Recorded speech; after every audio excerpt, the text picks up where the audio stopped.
폭등하는 주택 가격을 잡기 위해 정부가 발표한 부동산 규제 강화 정책이 이달부터 본격 시행됐습니다. 다주택자들에게 부과하는 양도소득세를 올리고 전월세 계약 신고를 의무화하는 것이 주된 내용인데요. 자세한 내용과 지역 부동산 시장에 미치는 영향을 취재기자와 함께 이야기 나눠보겠습니다. 류재현 기자 나와 있습니다. 자, 유 기자 어서 오십시오. 우선 양도소득세 추가 부담 조치부터 알아볼까요? 6개월간 시행이 유예됐다가 이번에 본격적으로 시행됐지 않습니까? 어떻게 달라졌나요? 네, 양도소득세는 건물과 토지 등을 팔았을 때 생기는 차익에 부과하는 세금인데요. 예를 들어 2억 원의 산 집을 5억 원에 팔았다면 차익인 3억 원에 대해 세금을 물리는 겁니다. 최근 부동산 가격이 폭등하면서 정부가 이 양도세를 손본 건데요. 집을 투기 목적으로 사고 파는 행위를 줄이기 위해 거래 차익에 대한 세금, 즉 양도세를 올려 투기를 잡겠다는 겁니다. 부동산을 구매한 시점부터 팔려고 시장에 내놓는 시점까지 그 기간이 짧을수록 더 많은 세금을 내도록 하고 있는데요. 이 경우 거주 목적보다 투기 목적이 크다고 정부는 보고 있습니다. 보유기간이 짧다는 것은 2년 미만을 의미합니다. 구간별로 보면 1년 미만 보유한 주택을 거래할 때 양도세율은 기존 40%에서 70%로 올랐고요. 1년 이상 2년 미만 보유한 경우도 양도세율이 60%로 상향 조정됐습니다. 단기 거래자뿐만 아니라 주택을 2채, 3채 이상 가진 다주택자에 대한 양도세율도 높아졌습니다. 규제 지역 안에 주택 2채를 가지고 있으면 기본 세율의 20%포인트를, 3채 이상은 30%포인트를 더 내야 합니다. 이에 따라 양도세 최고 세율은 3주택자의 경우 최고 75%까지 올라가는데요. 여기다 지방세까지 더하면 실제 내야 하는 세금은 주택 매매 차익의 80%를 넘어갑니다. 한마디로 살 집 아니면 투자 목적이든 또 다른 이유로든 주택 여러 채를 갖지 말라는 뜻으로 해석할 수 있겠습니다.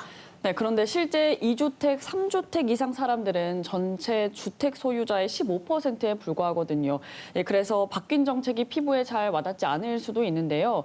그러면 1주택자는 어떻습니까? 똑같이 양도세를 내야 되나요? 네, 1주택자가 2년 이상 가지고 있던 주택을 9억 원 이하 가격으로 팔게 되면 양도세 과세 대상에서 제외됩니다. 주택 가격이나 보유 기간을 따져봤을 때 지역에서는 이처럼 양도세를 내지 않는 경우가 가장 많을 것으로 예상되는데요. 하지만 아무리 1주택자라도 2년 미만 짧은 기간 주택을 보유했다가 다시 시장에 내놓는다면 역시 양도세 추가 부담 대상이 됩니다. 앞서 말씀드린 대로 1년 미만은 매매 차익의 70%, 1년 이상 2년 미만은 차익의 60%를 똑같이 적용받습니다. 마찬가지로 단기 거래를 통한 부동산 투기를 막겠다는 정부의 정책 방향 때문인데요. 다만 더불어민주당 부동산 투기가 내놓은 세제 개선안을 좀 더 지켜봐야 하는 부분이 있습니다. 부동산 투기를 잡겠다고 양도세를 올리다 보니 애꿎은 1주택자가 피해를 볼 우려가 있어서 대상 기준을 9억 원에서 12억 원으로 상향 조정하는 방안을 논의하고 있기 때문인데요. 이달 중 세법 개정을 완료해야 양도세 과세 구간에 대한 정확한 가이드라인이 제시될 전망입니다. 그리고 또 이제 임대차 3법 가운데 하나인 전월세 신고제도 시행됐지 않습니까? 구체적으로 어떤 내용 담고 있나요? 네, 말 그대로 전세나 월세 계약을 맺으면 관할 지자체에 신고하라는 겁니다. 하지만 모든 거래를 신고하는 건 아니고요. 보증금이 6천만 원을 초과하거나 월세 30만 원을 초과하는 경우에만 신고하면 된다고 보시면 됩니다. 전월세 신고제는 대구 경북 전체에서 적용되는데요. 단 경북 군단위 지역은 제외됩니다. 신고 대상은 아파트와 주택뿐만 아니라 고시원과 오피스텔 등 준주택, 그리고 공장과 상가내 주택 등 비주택 임대차 계약까지 포함되는데요. 만약 신고하지 않을 경우 최대 100만 원 이하, 그러니까 4만 원에서 100만 원까지 과태료가 부과됩니다. 다만 내년 5월 말까지는 계도 기간이기 때문에 이 기간에는 신고하지 않더라도 과태료 부과는 없습니다. 네, 그렇다면 이런 부동산 정책들이 실제로 이 효과가 있는지도 궁금합니다. 아직 도입 초기이긴 하지만요. 현재 지역 부동산 시장 분위기 어떻습니까? 네, 강도 높은 규제가 계속 이어지다 보니 현장에서는 오히려 주택 매매가 급격히 줄어드는 거래 절벽 현상이 빚어지고 있습니다.